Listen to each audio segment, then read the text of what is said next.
Afternoon, folks. I very nearly didn't switch on record there, which could have gone very, very, very poorly and could have ended in tears. And then I very nearly didn't press the unmute button on my microphone, which would have gone even worse. But there we go. We are nearly at the end of the week. We are on Thursday. If you like what I do, please subscribe to the channel. The button is down below. And beyond that, I have a bit of a different video for you today. It's not so much a ranty video, even though it says it is on the service. It's not really. It's more of a checking of myself. What people don't seem to understand is sometimes you can get so bogged down in negativity, sometimes you can get so bogged down in being angry at a thing, and being felt like you're being prejudiced against the entire time, that you lose sight of the wider picture. And I think it's a very, very, very important thing for us as hobbyists to make sure that we're looking at our hobby through a subjective lens, that we make sure that we're holding ourselves to the same standards that we hold people like Games Workshop to. And that is what this video is about. Is it a controversial title? Maybe. But I call the script for this video, Games Workshop are not that bad. Why constantly moaning reduces your argument. I know, the irony of me talking about a subject like this. But I am being completely serious when I say that. This channel has a lot of negativity on it about Games Workshop, and I happen to think that it does so because Games Workshop do so many things poorly that should be considered easy home runs, right? They get easy stuff that could really bring people around completely wrong.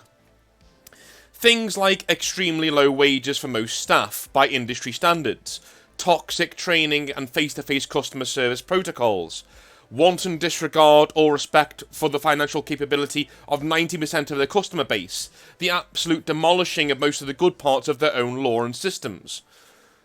I go into these things a lot because I believe this hobby is a force for good, and that Games Workshop should, and have to, do better. Just a preface before I go into anything else in this video, before I now take a drink of water. Those of you who know, when I take a drink of water, it normally means a rant is coming. It may do later on, but for now, does this mean that they are always a net negative, though? As in Games Workshop? Well, in my opinion, no. And this video will hopefully redress that balance at least a little bit. There are ways in which Games Workshop act as the glue that holds our hobby together, and there would be no hobby without Games Workshop. I think we can all attest to that. So let's explore some of the ways they are a positive force in the hobby before we answer the question of if they are a worthy custodian of this thing that we love so much. So what do they do right? How and when, in my opinion, do the Games Workshop get things right? Well, I'm sure you, like me, have memories of going to Games Workshop for the first time. I remember when I was heading down to London to see my dad, and I popped in with my nan to the Liverpool store when it was on Lord Street, where she got me a White Dwarf magazine. Now, I distinctly remember this White Dwarf magazine to the point that I remember what was in it. It was the White Dwarf magazine with the Imperial Guardsman running at you on the cover. I can literally recall a lot of the articles that were in that issue. The Land Raider had just dropped a month or so ago. There was a story about Eldar fighting orcs and a Wraith Lord breaking 1 in 2 in his fists, which I thought was pretty rad. The battle report that month was Dark Eldar versus Imperial Guard. I spent the whole coach journey down to London reading it cover to cover. It was all my family could afford at the time, and so that White Dwarf became very tattered over the next few months as I read and read and reread it. It amazes me these days how I take things for granted that my younger self would probably melt over in glee. But there we are. I'm sure I'm not the only one. Like, I've got a room full of models next door that I haven't painted yet because I'm so busy. But if I was a kid, I would be like, this is amazing. Like, 20 of my Christmases have come at once. I'm never going to school again, you know? I remember my local Games Workshop being a place where the staff practically pulled you over to the gaming table to have a few rolls of the dice, or to see your army on the tabletop fully laid out, and they'd give you some really positive words about how you were progressing in the hobby.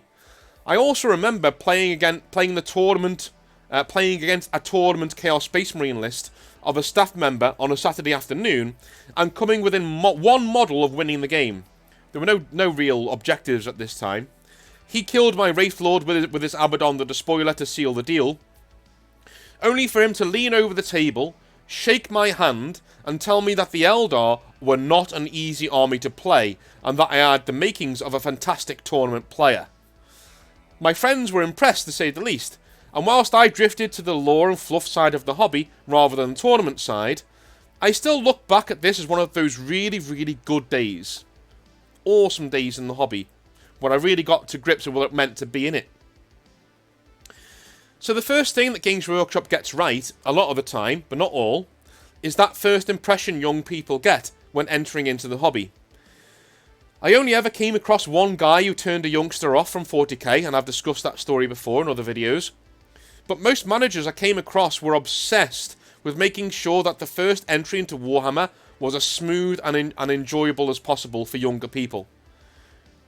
There was a time when I became a manager that I was training with my trainer before he went rogue, and he asked me, "How do you think an introduction game should be run?"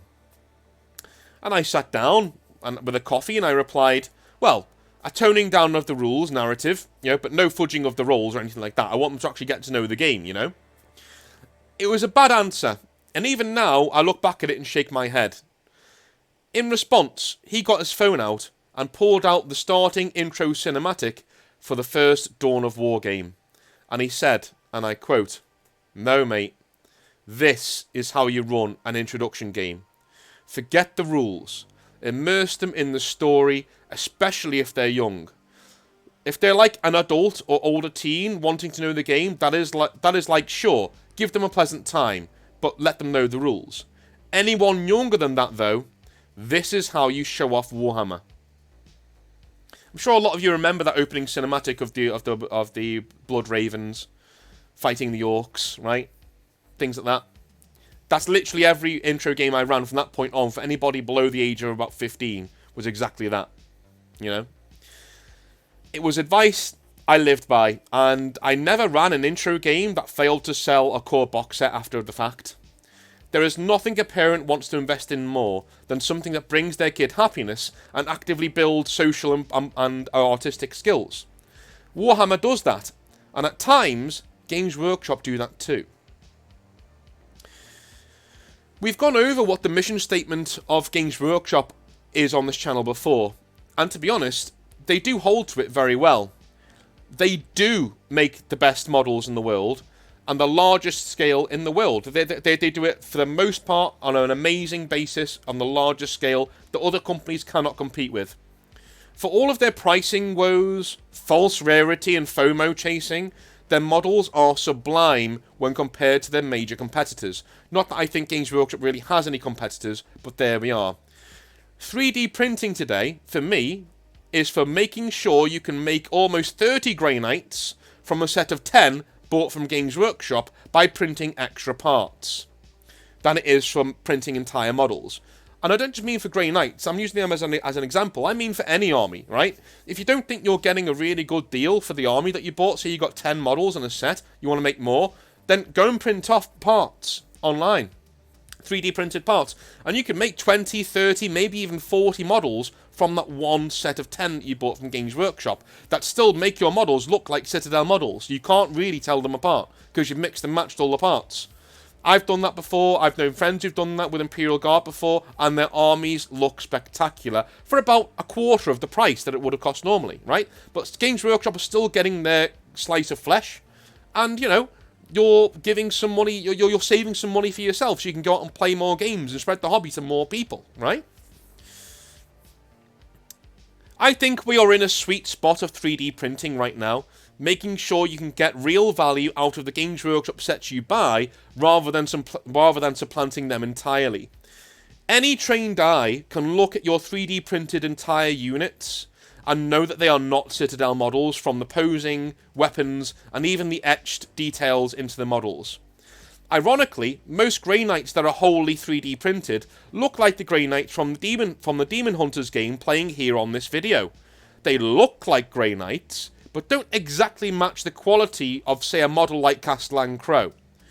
So for me, yes, Games Workshop hits it out of the park with many of their releases in terms of quality.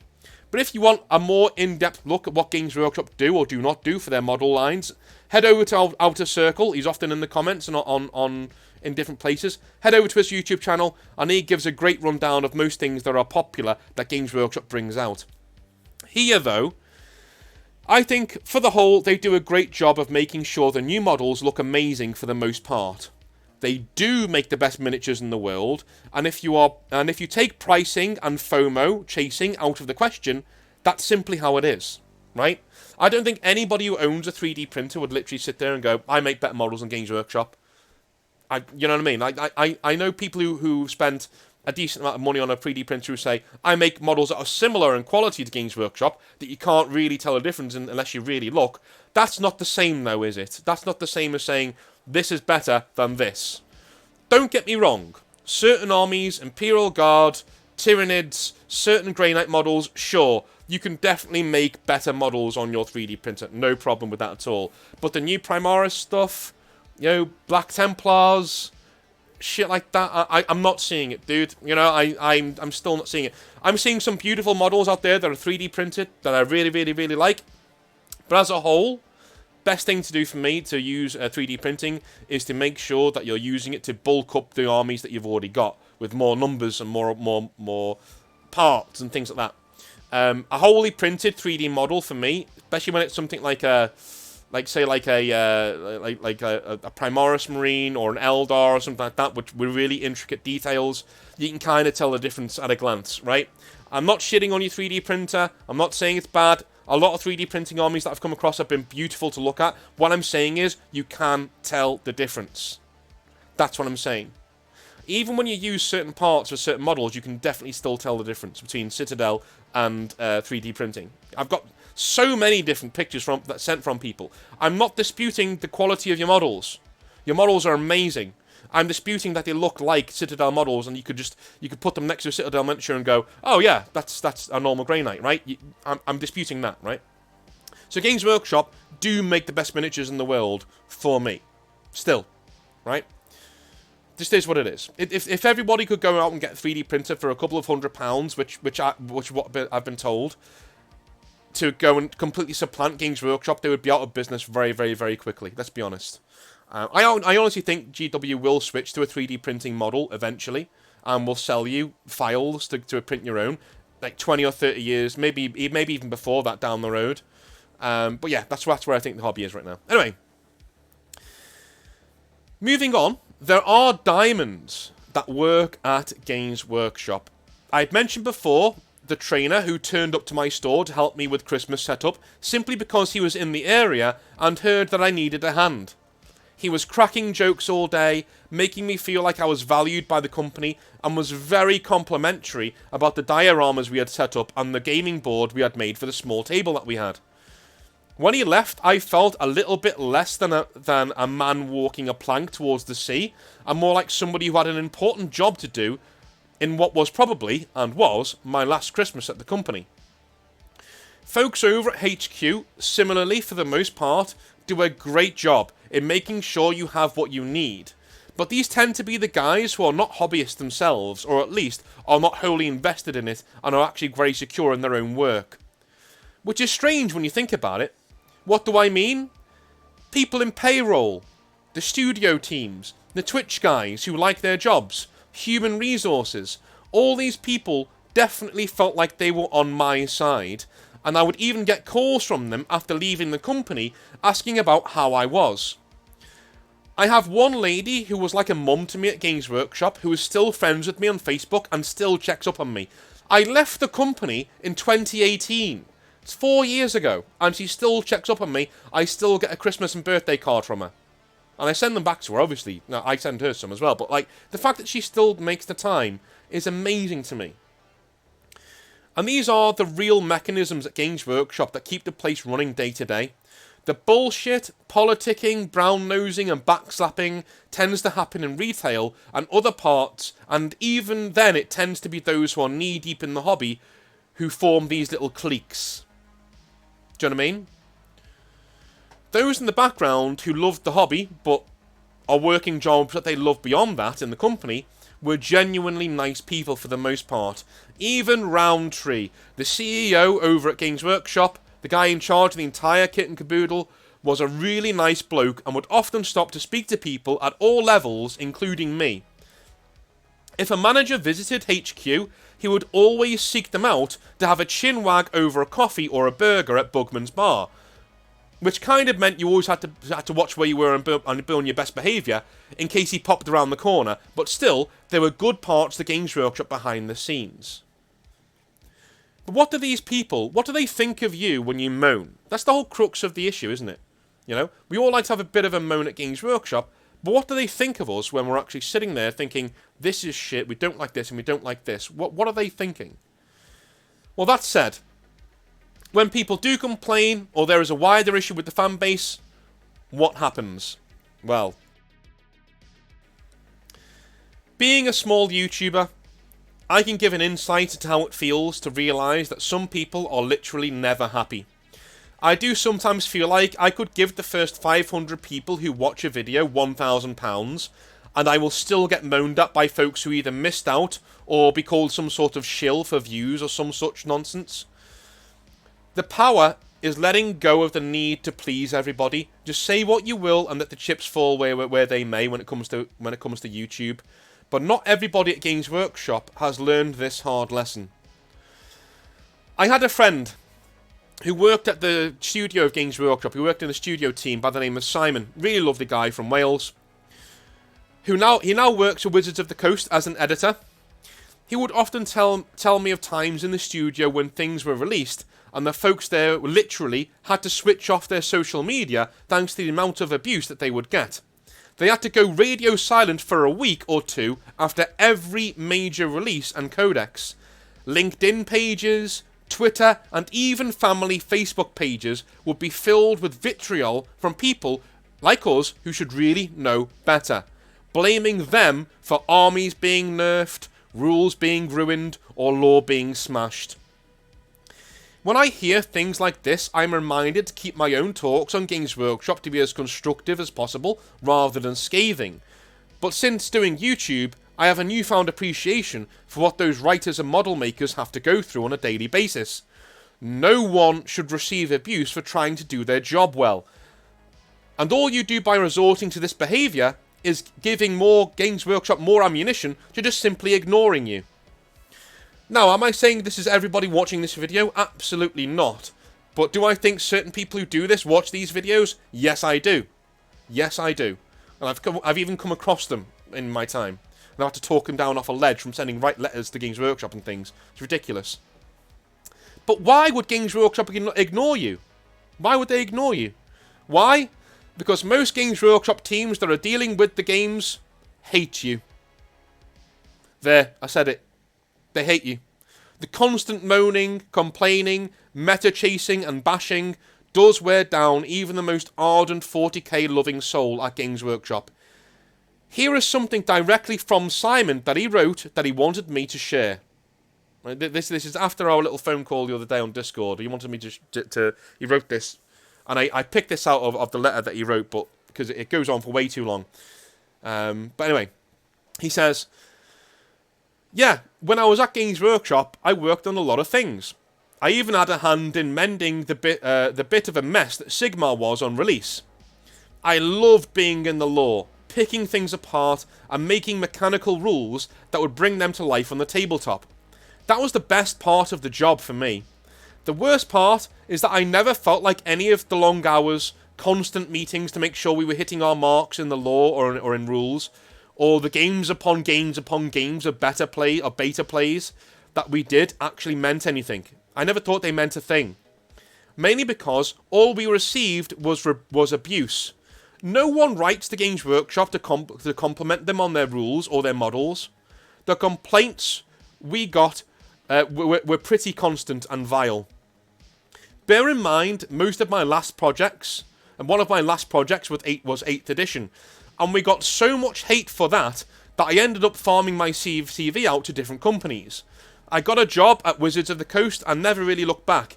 The ironic thing is that now I'm out of the bubble, the only things I hear about 8th edition are good things. I constantly have to step back from fans and be like, But I thought you guys hated it. What the hell?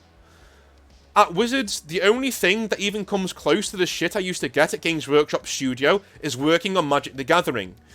And those are pretty easy to dismiss, as the entire game is basically about chasing the meta. So, the game is also about complaining about the meta. Dungeons and Dragons, though, is a breeze. It's lovely, whilst the old guard hate 5th edition, and but most of them don't write you letters. I'm hoping 6th is going to knock it out the park and bring some of them back. I think it will, but it's a different world working there to being under the constant barrage of shit at Games Workshop. There you go. From the horse's mouth. So this is the group that a lot of you, and myself, are lumped into by Games Workshop. We are the people that drive good guys like this away from our hobby and into the arms of other companies. Should Games Workshop be held to task when things simply are not good enough? Sure. Absolutely. I do it myself. Most of my channel is built on doing it. I also understand that it is a minority of us that go after writers and other things like this. Let's imagine being Matt Ward for a second. Beyond the memes and the bad rules and the 1D4chan and all that nonsense, do any of you really think he hates the hobby? Or did he just get overexcited in his first solo projects for the company working on the armies he loved most? I think it's the second one. We need to be very careful that constantly pushing back does not mean that we end up not being heard when an issue actually does arise, and Games Workshop just ignores us. Do you ever wonder why Games Workshop don't listen to you when it comes to prices, models, lore and the like? That's because Games Workshop genuinely thinks that when they engage with those voices, they are speaking to the people who never seem to be pleased and that actively drive their better staff into the arms of their competitors. What do you guys think? Do you think Games Workshop are a force for good in the hobby? Do you think that we need to cut them some slack? And do you think that the abuse that they get is somewhat warranted? Is that what you sign up for when you go and work for Games Workshop? Or is it something that is completely beyond the pale and should never be touched? Let me know in the comments down below. If you like what I do, subscribe to the channel. I love you all a long time. I'll be back tomorrow with some more hobby nightmares. Have a wonderful rest of your day. We are one day away from the weekend. Well done to you. And if you do work over a weekend, I apologise. I still love you. Please, talk to me. Let me get you through the weekend if I can. But I might be a little bit pissed. We'll see. See you later, guys. Have a good one. I'll see you tomorrow.